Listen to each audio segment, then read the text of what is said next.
Días antes, se filtró un supuesto WhatsApp entre la congresista Patricia Chirinos y el presidente del Congreso de Perú, donde, según la filtración, hablaban de subir los precios para que la gente no pudiera salir a las calles a protestar por la destitución del presidente Castillo que ya tramaban.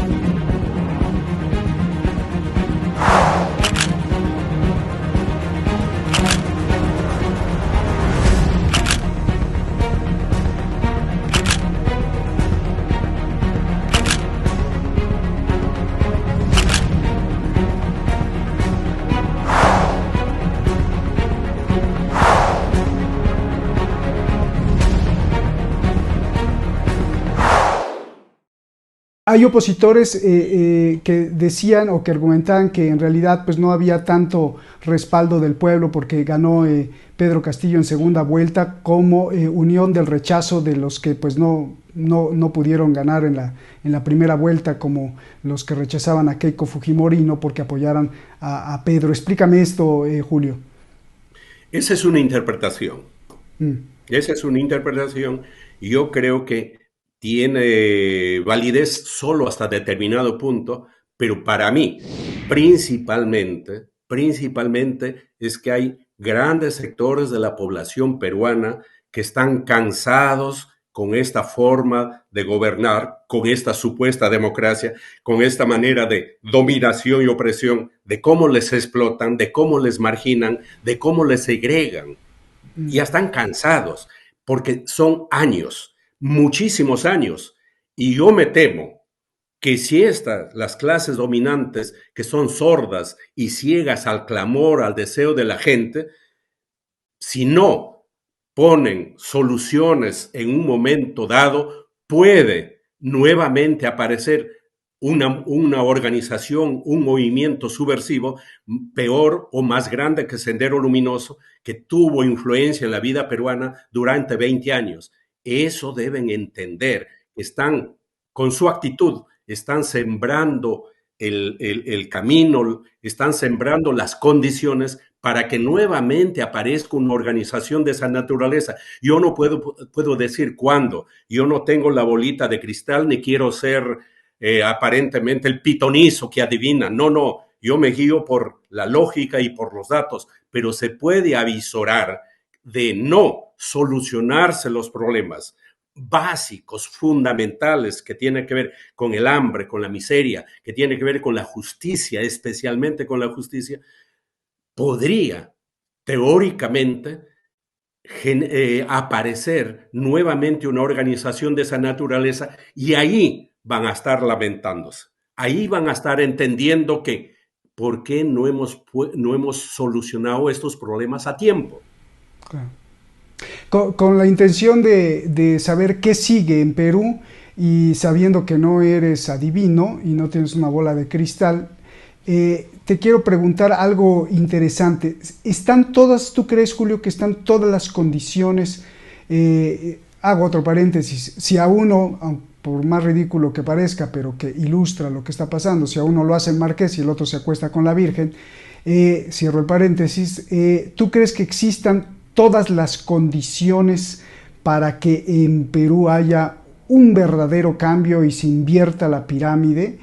¿O pues va a seguir igual? Porque yo creo que esos sordos de la élite, no solo en Perú, sino en todo el mundo, o sea, nunca van a aflojar o van a delegar cierto poder en los que están oprimidos. Entonces, la pregunta es esa. ¿Tú crees que existan todas las condiciones para que de verdad haya un verdadero y profundo cambio, para que todo ese 90% deje la miseria y tenga oportunidad? O pues este es otro episodio más de esa América Latina, ya no hablo por Perú, sino por toda la América Latina, de querer tener una posibilidad de bienestar y de mejor vida garantizada. Yo contesto a tu pregunta que en estas condiciones, así como se van desarrollando la situación política, social en Perú, no hay condiciones para un cambio profundo como tú lo planteas. Es decir, ese cambio profundo que tendría que refundar o fundar la verdadera República Democrática Peruana sobre bases populares, es decir, obreros, campesinos, estudiantes, comerciantes, intelectuales, académicos. Esas condiciones no están dadas porque no hay ningún tipo de organización, no hay ningún tipo de coordinación entre estos sectores populares que apunten a poner las bases para un nuevo Perú, para un Perú más o menos democrático, porque queremos la democracia, pero una democracia que esté basada fundamentalmente en la justicia, en la libertad, en el gobierno del pueblo y hacia el pueblo, que sean controlados de abajo hacia arriba en base a sus organizaciones de base y no de arriba hacia abajo. Concretamente, no están dadas las condiciones para llegarse a esa ambición grande que podría ser fundar el Perú, como repito, sobre bases amplias, democráticas, populares, y me temo que después de unas semanas esta lucha heroica, valiente, son 26 muertos ya en Perú, podría terminar agotándose y prácticamente las clases dominantes habrán hecho lo que siempre han hecho, la protesta popular, ahogarlo en sangre. Siempre ha sido así. Cada vez que ha habido explosiones o protestas populares, ¿qué ha hecho el orden? ¿Qué ha hecho las clases dominantes? ¿Qué ha hecho el Estado? Sacar a las Fuerzas Armadas, sacar a la policía y terminar esos movimientos en sangre, con muertos, con heridos, y después no pasa nada. Eso es lo triste y lamentable que yo tendría que decir a tu pregunta. Más adelante vamos a tratar de contactar a nuestro invitado. Sigue ahí justamente en medio de protestas y en medio de una turbulencia terrible en Perú. Pero mientras yo te hago pues ya las preguntas finales, Julio, ¿cómo se ve? Están ocupados con lo de Ucrania, están ocupados con la tensión Taiwán-China, pero ¿cómo se ve desde las esferas inteligentes, entre comillas inteligentes, de Washington, esto que está pasando en Perú, lo que está pasando también en Argentina, los brotes de descontento en prácticamente todos los países latinoamericanos, pero sobre todo en el caso de Perú? ¿Cómo se ve desde Washington esto? ¿Cómo lo van a tratar? ¿Cómo lo van a manejar? Y hay, al parecer, pues dos posiciones. Al parecer, digo, ya tú me lo aclararás. Está la de Biden, o la representada por Biden. ¿Cómo se ve? ¿Qué les conviene? ¿Qué van a jalar? ¿Qué van a soltar? Y si llegara Trump, ¿qué jalarían? ¿Qué soltarían? Porque esto sin duda es vital para la vida de Latinoamérica. ¿Cómo se ve desde Perú, desde los brazos demócratas y desde los brazos republicanos? ¿Y qué es lo que tú prevés vayan a hacer? Te voy a ser sincero, no estoy siguiendo de cerca cuál es el movimiento, los intereses norteamericanos. Que hay intereses norteamericanos está sobreentendido, pero mal haría en entrar a opinar sobre algo que no he investigado, sobre algo que no conozco.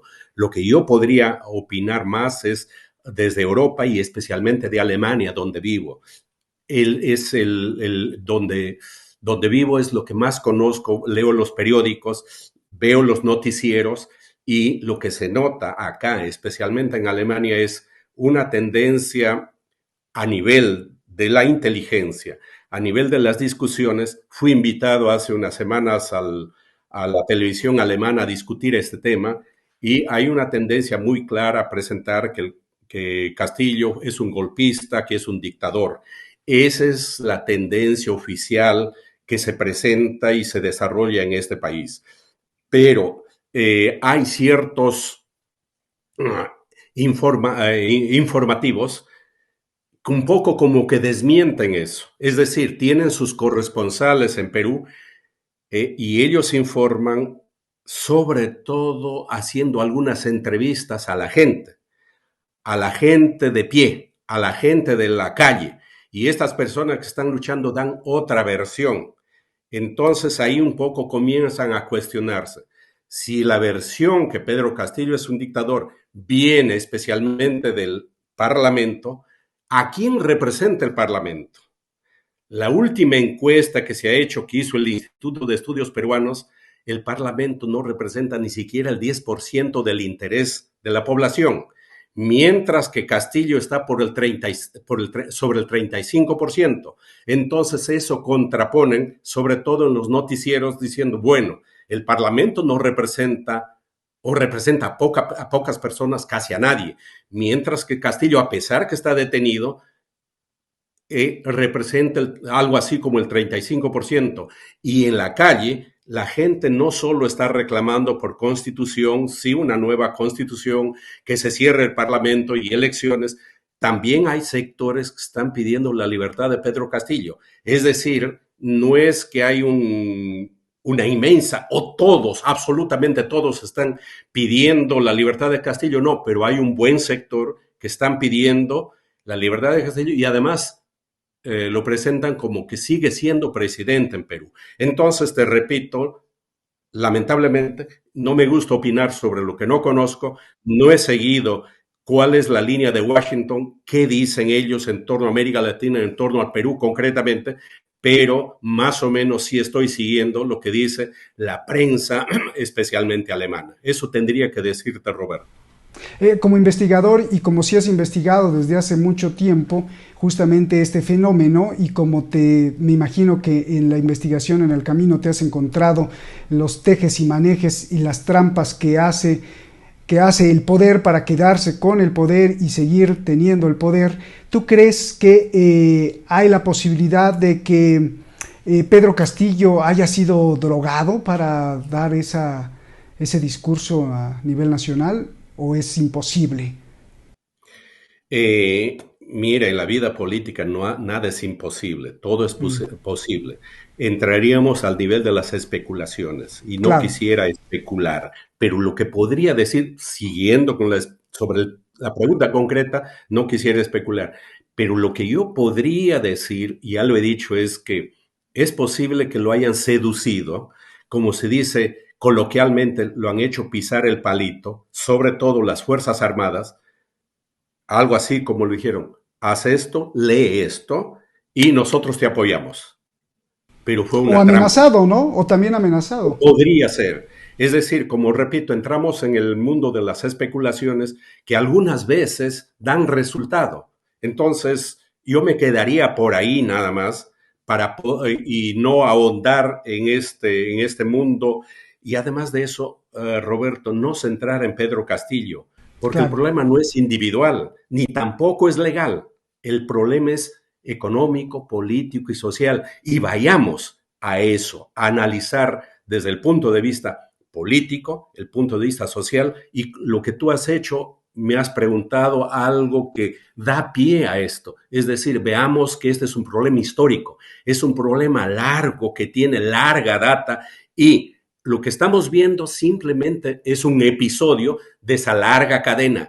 Y si no se soluciona mínimamente estos problemas, estemos seguros que a futuro se va a volver a repetir y con mayor fuerza y con más muertos, salvo que esa élite dominante, clasista, racista, culturalista, se dé cuenta y digan, bueno, pues hay que construir un país, hay que construir y dar un mínimo de representatividad y ciudadanía a los siervos, a los campesinos, a los indígenas, a la gente que vive en condiciones casi infrahumanas. ¿Cómo es posible que en Perú y en Lima, sin ir muy lejos, el 70% de la población viva en los cerros, sin agua, sin luz y sin desagüe? Eso es vida, eso es ser un ciudadano. A esas personas les vamos a reclamar que defiendan la democracia y que defiendan a este sector de las clases dominantes que les han sentenciado a esa vida miserable por siglos. Eso tendríamos que preguntarnos.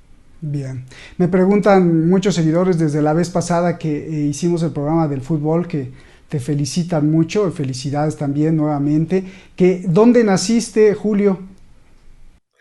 Yo soy muy poco autobiográfico porque no me gusta esa etapa.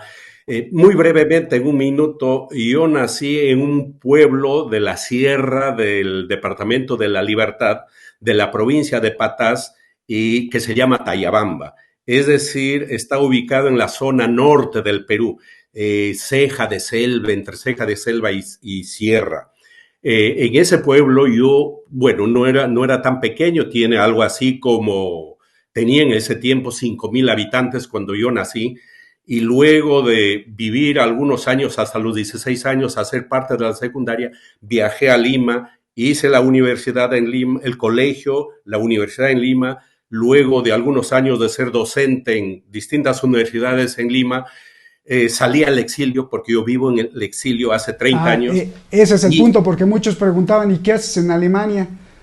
Bueno, yo tengo un proceso hasta hoy, estoy exiliado y que no puedo volver a Perú, ni quiero volver a Perú. Dicho sea de paso, he llegado a entender por el lado intelectual, sentimental, que yo soy un ciudadano del mundo. Ya los nacionalismos, los regionalismos pasan a segundo plano. Para mí el tema central es que somos seres humanos. Luego de eso, sí nos diferenciamos. Sobre todo, me interesa ver las clases, las supuestas razas, antes que las culturas o las naciones o algo por el estilo.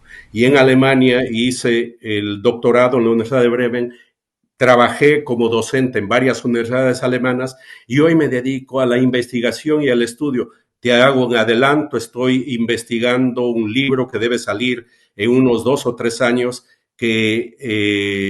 donde quiero demostrar cómo el centro de la civilización mundial, que desde la Segunda Guerra Púnica se convirtió a Europa con Roma y la Edad Media y el capitalismo, convirtió a Europa en el centro del mundo, y luego, después de la Primera y la Segunda Guerra Mundial, esto se trasladó a Estados Unidos. Ellos están perdiendo el centro, y el centro regresa a China, al oriente, concretamente a China, y creo que entre 50, 100 años nosotros o los que vienen van a ver que ya el centro ya no va a ser Europa, Estados Unidos, sino China. Y dentro de este contexto internacional mundial hay que entender esta pequeña guerra entre Rusia y Ucrania. Bueno, eso es lo que podría decir con respecto a dónde nací y mi devenir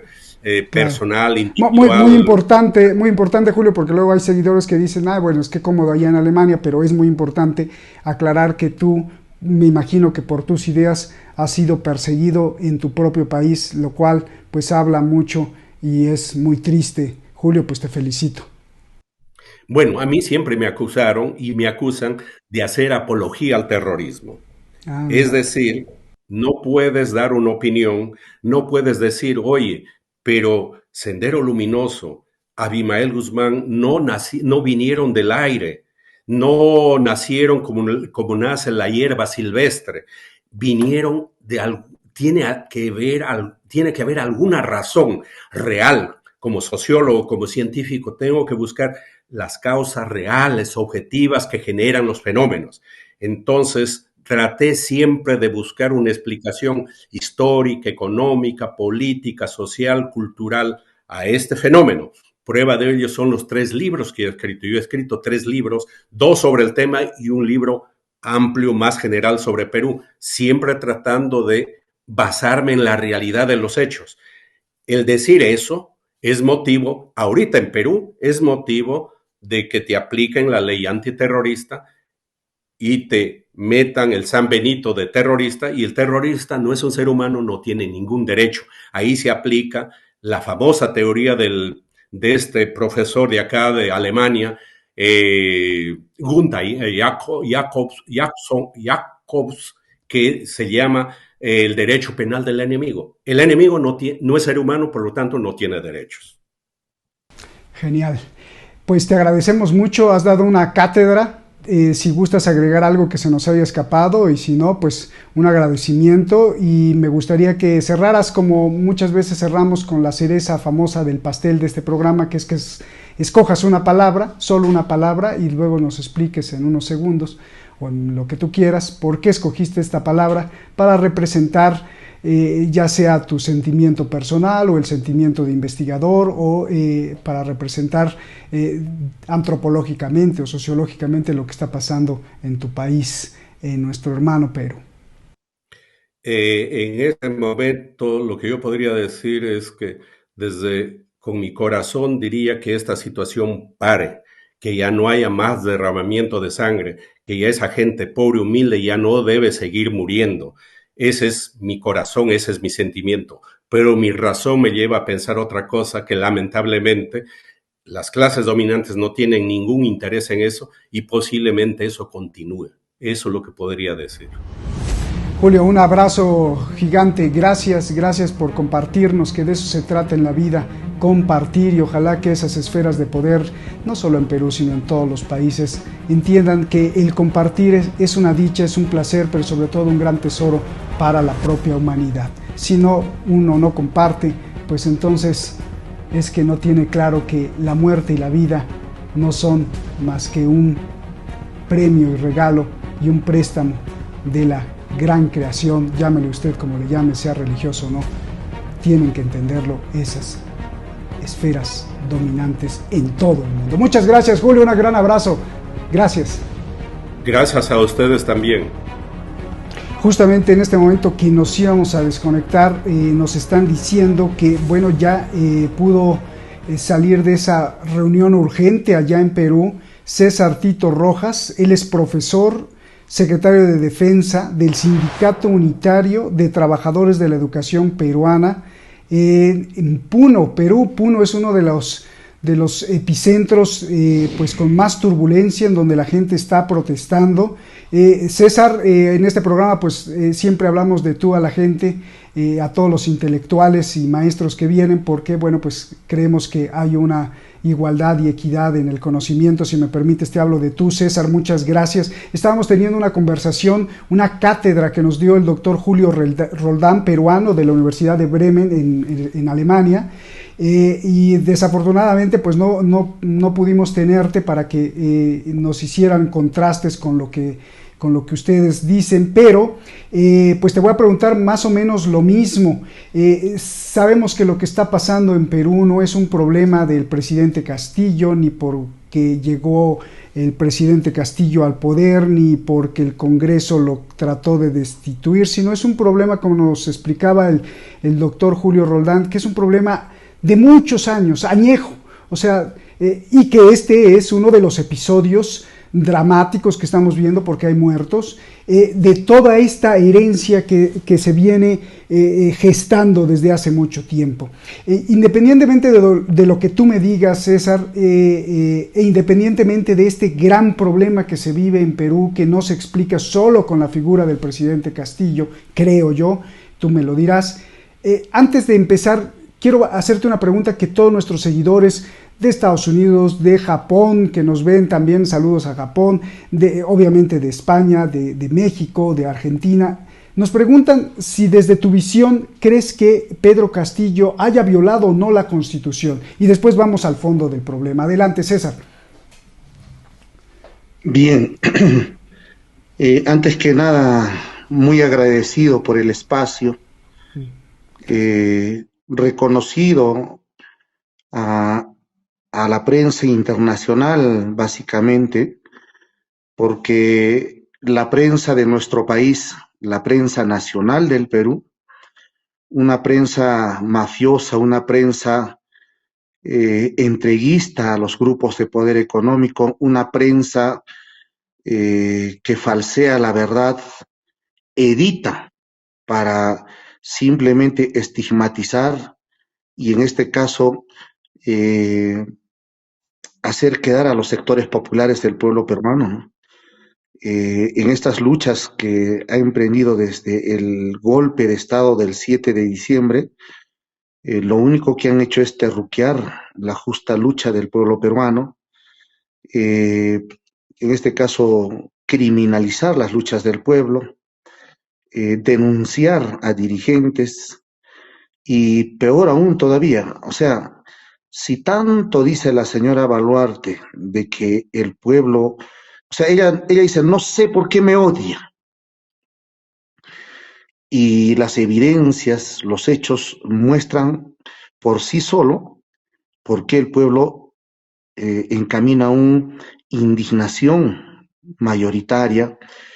Y es importante tener en cuenta de que obviamente pues hoy empoderado con los grupos de poder económico, hoy empoderado con el resguardo de las Fuerzas Armadas, la Policía de la Nación y un Congreso mafioso, ¿no? Un Congreso en la que prácticamente hoy están de la mano el Fujimorismo, que es un ala radical en el Perú y que tiene más o menos 25 congresistas, es el ala bruta, digamos, la ala bruta, que no le interesa la situación del país, los problemas de los diferentes sectores, sino simplemente seguir favoreciendo a los grupos de poder económico, las grandes transnacionales.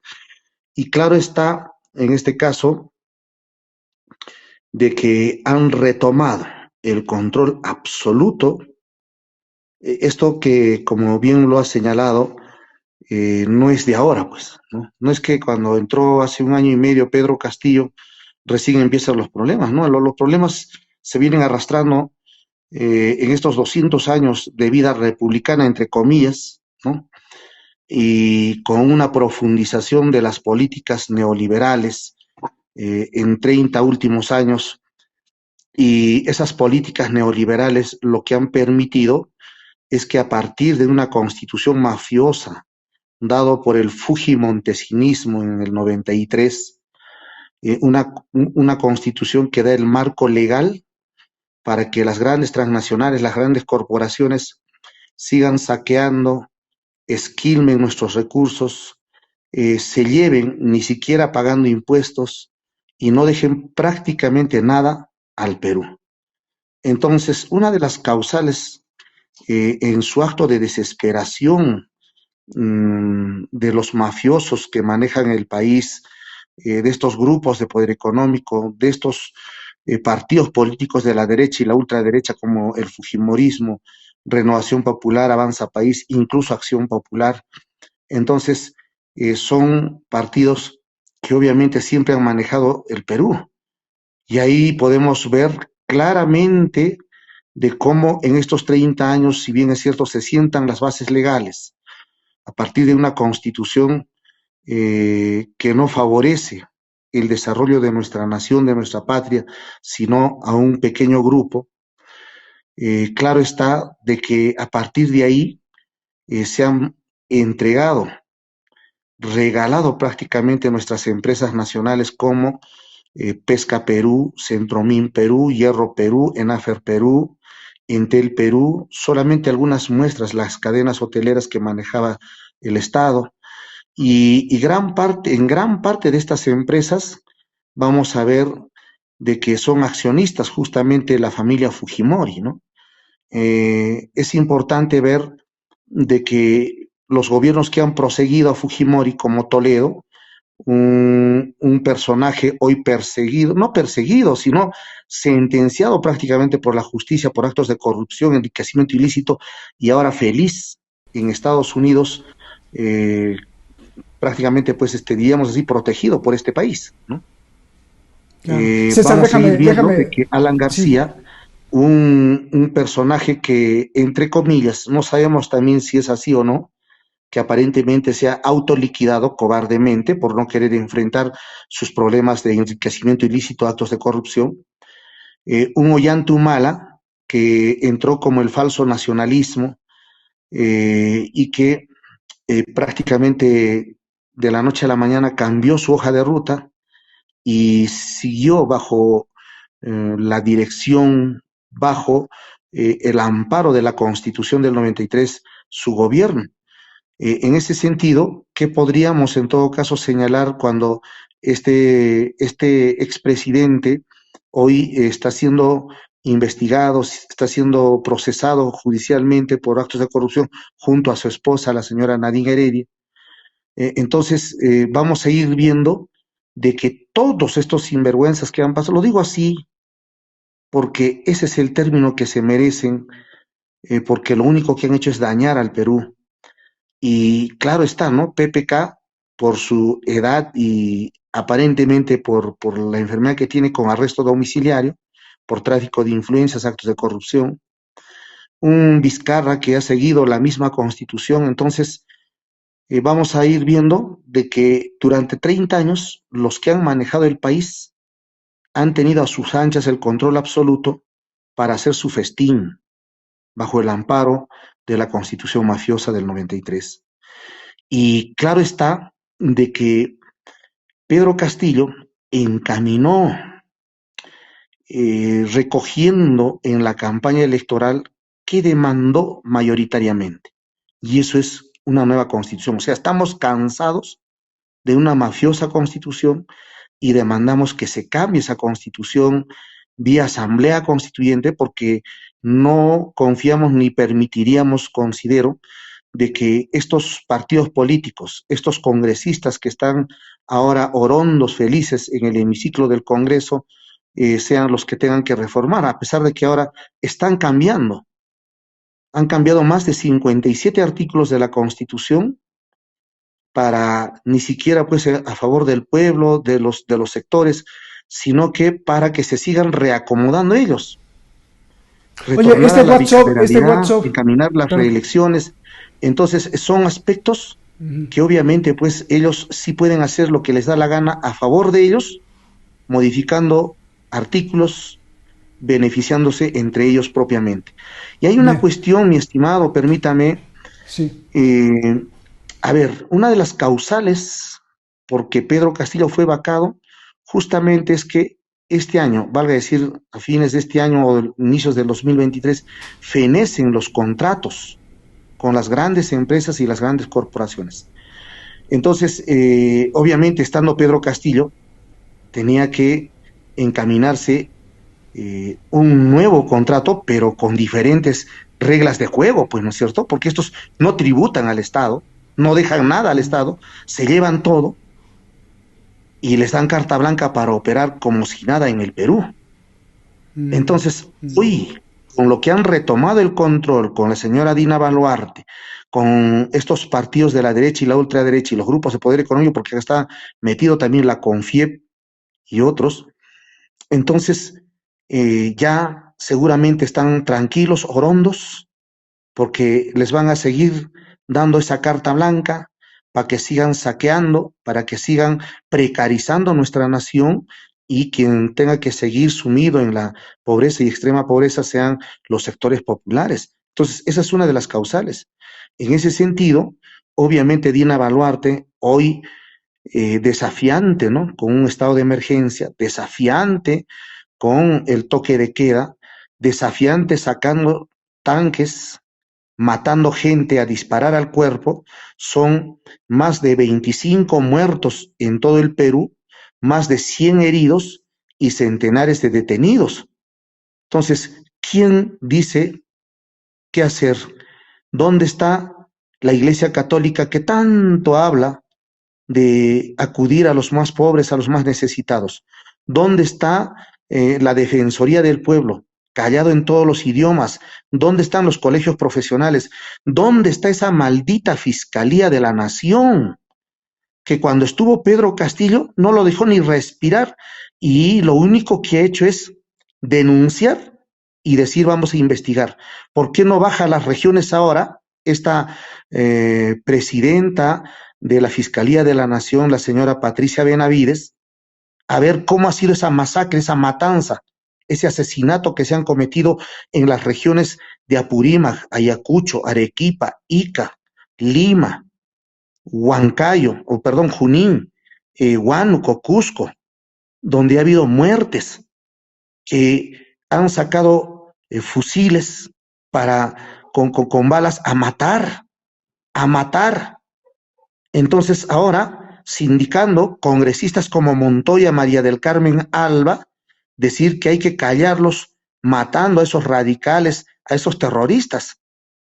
Nosotros decimos son ellos los terroristas. En todo caso, en esta primera parte hasta ahí y si hay que seguir aclarándolo, vamos a seguir haciendo. Bien. César, te preguntaba, desde tu punto de vista, porque sí nos surge, sobre todo a todo el público que tenemos, saber, desde tu punto de vista, ¿Pedro Castillo violó, sí o no, la Constitución? Porque la Constitución es clara, el presidente sí puede disolver el Congreso, pero con ciertos requisitos. ¿Cómo entender, cómo nos explicas eso? A ver, desde el primer día que entró Pedro Castillo, el 28 de julio del año 2021, no ha habido un día, una hora, un minuto para darle su vacancia, golpe de Estado, suspensión o votarlo a Pedro Castillo. Sabemos que ha habido un complot porque la señora Dina Boluarte, a inicios de este año, 2022, ella renuncia a Perú Libre porque abandona el ideario de su partido. O sea, encaminar nueva constitución, nacionalizar algunas empresas, algunos recursos, que las planillas doradas decimos, esos que ganan más de 50,000, 40,000 soles, se reduzcan esas planillas doradas. Entonces, se revisen los nuevos contratos, eso que hemos planteado y que ahora lo tienen, pues, como quien dice, a sus anchas para hacer lo que mejor les parezca, ¿no? Claro. Entonces, con todas esas situaciones, no le han dejado ni un día. Claro. Y la vacancia fue en el tercer intento, porque ha habido 2 veces intentos de vacancia, nunca llegaron a los 87 votos, y obviamente pues han armado un sinfín de diatribas, intrigas, falacias, y acá no hay casualidades, acá nadie va a decir porque en el Perú no nos dan, o sea, no es que no nos demos cuenta, no hay casualidades. La Fiscalía de la Nación es una presunción que nosotros hacemos, ¿no?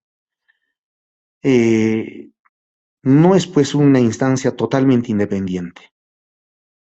Entonces, empiezan a, digamos, armar denuncias, empiezan a armar investigaciones con supuestos, ¿no? Con supuestos hechos, que hasta ahora los colaboradores eficaces no muestran las pruebas fehacientes.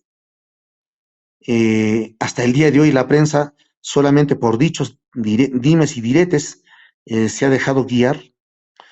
Entonces, a la renuncia de Aníbal Torres, ex premier, que digamos ha sido uno de los personajes que hasta el final ha estado con Pedro Castillo, después incluso del golpe de Estado, en ese sentido, vamos a ir viendo de que Dina Boluarte, ojo, primero renunció a su partido, abandona el ministerio, en este caso a la renuncia de Aníbal Torres, ya no asume, en este caso el Ministerio de la Mujer y Poblaciones Vulnerables, ya no lo asume.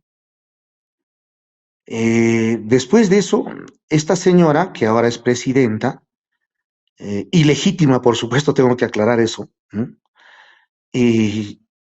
Prácticamente tenía denuncias justamente por la Fiscalía de la Nación, en la Comisión de Constitución, tenían varias denuncias.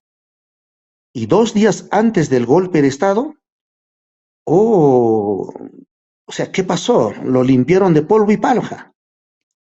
Por eso decimos, no hay casualidades. Acá nosotros presumimos que ha sido un complot orquestado, claro, entre la Fiscalía de la Nación, el Congreso de la República y esta señora Dina Boluarte. Claro. Entonces, ¿y tú crees que armando todo el andamiaje para concretizar su golpe de Estado el 7 de diciembre? Ahora, ¿tú crees que Pedro haya sido drogado? Sí, vamos ahí, ¿no? Vamos ahí. Sí, sí. Ese día, bueno, todos hemos estado normal. Nadie se imaginó que iba a haber un mensaje, o sea, un mensaje que se lecturó, ¿no? Y ahí hemos visto, pues, y las imágenes yo creo que a nivel internacional están ahí en las redes sociales, ¿no? O sea, solito, porque para dar ese paso que dio Pedro Castillo de atreverse a decir, o sea, a leer que se cierra el Congreso, se encamina un gobierno transitorio, que se intervenga el Poder Judicial, el Tribunal Constitucional, la Fiscalía de la Nación, o sea, solito,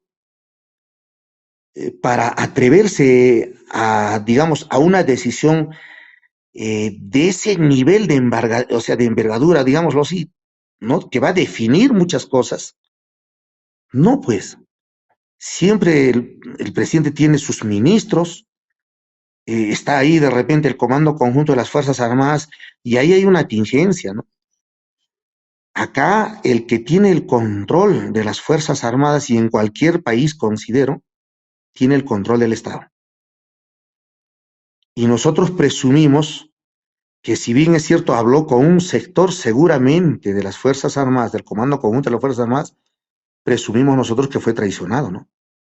Porque así nomás, solito dando un discurso, atreverme a decir se cierra el Congreso, es inaudito para cualquiera, ¿no? Y decíamos también, o sea, decir, si bien es cierto, Betsy Chávez, quien le sucede en la presidencia del Consejo de Ministros a Aníbal Torres, ¿no? Betsy Chávez eh, fue al Congreso y pidió un primer voto de confianza. Bueno, eso ha sido con, perdón, estoy confundiendo, fue con Aníbal Torres. Y al no considerar de que se dio ese voto de confianza, entonces Aníbal Torres renuncia y entra como premier la señora Betsy Chávez, ¿no? Entonces, no hubo un segundo pedido de voto de confianza, que ese sería el marco legal, constitucional, para que ahí sí tenga que cerrar. Entonces, ahí lo que tú dices, por ejemplo, fue drogado, o sea, son varias hipótesis que tratamos de tejer y ver cuál es la verdad, pero siempre hemos dicho también, ¿no? La mentira siempre tiene pies cortas, y la verdad siempre saldrá a la luz en algún momento y sabremos esa verdad. Entonces, el hecho es de que consideramos nosotros, en primer lugar, fue traicionado. Fue traicionado, y el golpe de Estado fue bien calculado, porque se dice incluso de que fue amenazado su esposa, sus hijos, de que iban a ser torturados, incluso violadas, ¿no? Amenazadas con muerte. Otros dicen que no sabía ni lo que estaba hablando y que fue drogado, como tú lo has señalado también, pero son hipótesis, ¿no? Y lo otro es que le obligaron a Pedro Castillo, la gente cercana, por eso, esa gente cercana, ¿quién te lo pone, pues? Es el mismo sistema político de nuestro país. O sea, no es su gente de confianza de Pedro Castillo. Y por eso decimos, ¿no? Haber dado un discurso solo ha sido un salto al vacío. Pero algunos analistas, ¿no? Juristas, constitucionalistas, plantean de que, si bien es cierto, ha leído un papel, un documento, pero en los hechos no ha habido nada. O sea, ni siquiera pues una manifestación en la calle diciendo se cierra el Congreso. No se ha sacado cañones, no ha habido nada. Entonces, aprovechando de ese espacio, es que el Congreso, que estaba programado ese día 7 de diciembre, sesionara a las 3 de la tarde, que se iba a tratar la vacancia, el tercer intento de vacancia, y tenía que llegar a 87 votos. Pero con ese mensaje, oiga, los mismos de Perú Libre y muchos congresistas que se pintaban de izquierda, votaron por la vacancia, tuvo 101 votos. Entonces, prácticamente a Pedro Castillo lo han detenido, ahora le han dado prisión preventiva de 18 meses sin haber seguido el debido proceso. Entonces, eso es inadmisible, y por eso también nosotros, como parte de las organizaciones populares del magisterio nacional, ¿no? Mandamos la inmediata libertad del profesor Pedro Castillo y las luchas y en este caso la plataforma de lucha, las demandas, como que se encamine ya la instalación de la Asamblea Constituyente, se encamine ya la renuncia de esta señora ilegítima, de esta señora que está manchado de sangre con asesinatos, masacres, esta señora que ahora protegido por las Fuerzas Armadas, la policía, los tanques, no quiere ver lo que pasa en todo el país con paralizaciones, con movilizaciones, manifestaciones, y el día de mañana, por ejemplo, en muchas regiones del Perú se ha planteado, ellos van a salir como un reimpulso de la lucha fuertemente. Esperemos que no siga matando pues esta señora indeseable, ¿no? Y que el problema no es si Pedro, que por cierto no llegaron los tanques al Congreso para disolverlo, porque como dices no pasó nada, y que el problema no es si César, el problema no es si el presidente Pedro Castillo disolvió o no el Congreso o se aventó solo al vacío. El problema es que han pasado las décadas y hay 90% de la población de Perú en una pobreza que no se la merecen o que ni siquiera tienen la oportunidad para poder levantar de ahí el vuelo en un bienestar de familia. Se merece el pueblo peruano un bienestar, se merece el pueblo peruano oportunidades y pues pasan los años y sigue ese descontento y sigue esa herida directa a la gran mayoría de peruanos. Ese es el problema, yo creo, y que muchos de los que tratan de ver lo que pasa en realidad en Perú, creo que ese es el gran problema. La última pregunta y nos vamos, César, ¿qué sigue? ¿Qué sigue? A ver, el Perú, nuestra patria querida, nuestra nación, tiene un mar inmenso, rico en recursos hídricos. La pesca artesanal en el Perú solamente es prácticamente en las orillas del mar. Y la gran riqueza hídrica está en lo profundo, en las 200 millas del mar peruano. ¿Quién opera ahí?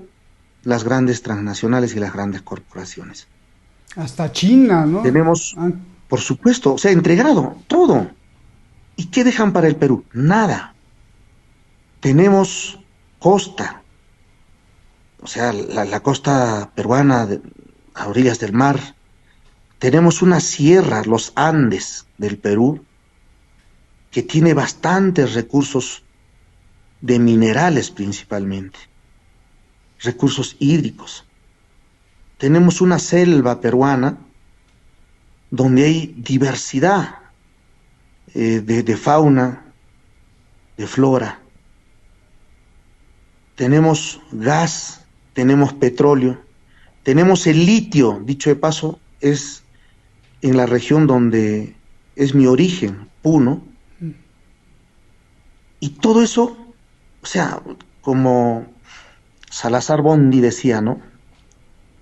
Somos los peruanos pobres sentados en una montaña de riquezas.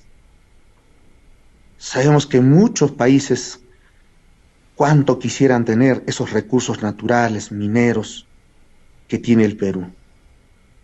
Pero a pesar de eso, somos un país tercermundista, un país pobre. No pobre por nuestras riquezas, sino por el saqueo de estas transnacionales. Y ahí va como muchos países de África, que fueron colonia de muchos países, europeos principalmente, y obviamente ahora, ¿cómo están esas naciones, muchos países de África? ¿Acaso no están con miseria, hambre, de extrema pobreza, etcétera? Entonces, prácticamente somos el patio trasero de estos países imperialistas, de estas grandes transnacionales que operan en el Perú y que no dejan nada. En ese sentido, creo que eso es lo que los grupos de poder económico, la derecha en el Perú, quiere que sigamos en lo mismo. Y el pueblo mayoritariamente pide cambio, pide nueva constitución, una asamblea constituyente, ¿no? Ahora, ¿qué sigue? Bueno, están trabajando al cansancio, al miedo, intimidando a los dirigentes, a las organizaciones, terruqueando, ¿no? Pero el pueblo está resistiendo. Desde el 7 de diciembre, fíjate, ya van a ser casi 2 semanas de lucha permanente y constante del pueblo, con muertes, asesinatos, heridos, detenidos. Y nosotros hacemos un llamado a los gobiernos democráticos del mundo, a derechos humanos, a las instancias internacionales, a que intervengan, y le exhorten a esta señora que deje el cargo, que se vaya, ¿no? Y obviamente, ¿qué sigue con todo ello, no? Va a proseguir la lucha, porque eso es lo que han dicho los diversos sectores y organizaciones. Para el día de mañana, reitero, ¿no? Muchas regiones, muchas organizaciones populares, sindicales, sectores, están dando un reimpulso de la lucha el día 20, 21. Reitero, ojalá no haya más muertes, heridos, detenidos, porque el único afán es de que haya mejores condiciones de vida en el Perú, que nuestro país se encamine el desarrollo, la industrialización, porque no somos un país industrializado, somos meramente un país primario exportador, meros consumistas, por culpa de todos estos sinvergüenzas que han manejado 30, 200 años nuestra patria, y quieren que sigamos sumidos en esa precarización, en ese saqueo, y el pueblo está cansado de ello, y por eso que el pueblo seguramente no va a parar hasta conseguir nuestras banderas de lucha. Pues César, te agradecemos mucho, gracias por esta denuncia que haces, muy valiosa, esperemos que la escuchen miles de personas y que todo el auditorio de Detrás de la Razón se sume también a esta lucha, y deseamos de todo corazón que la lucha por los derechos iguales y por la equidad nunca fallezca, ni en Perú ni en todo el mundo. César, un abrazo, gracias por estar aquí. Un gusto, igual, un abrazo a ustedes, hermanos, de nivel internacional, muy agradecido por el espacio, y esperemos que sigan por lo menos vigilantes de lo que pasa en nuestra patria. Muchas gracias, hasta otro momento. Por supuesto, gracias, un abrazo, hasta luego. Y a usted, muchísimas gracias.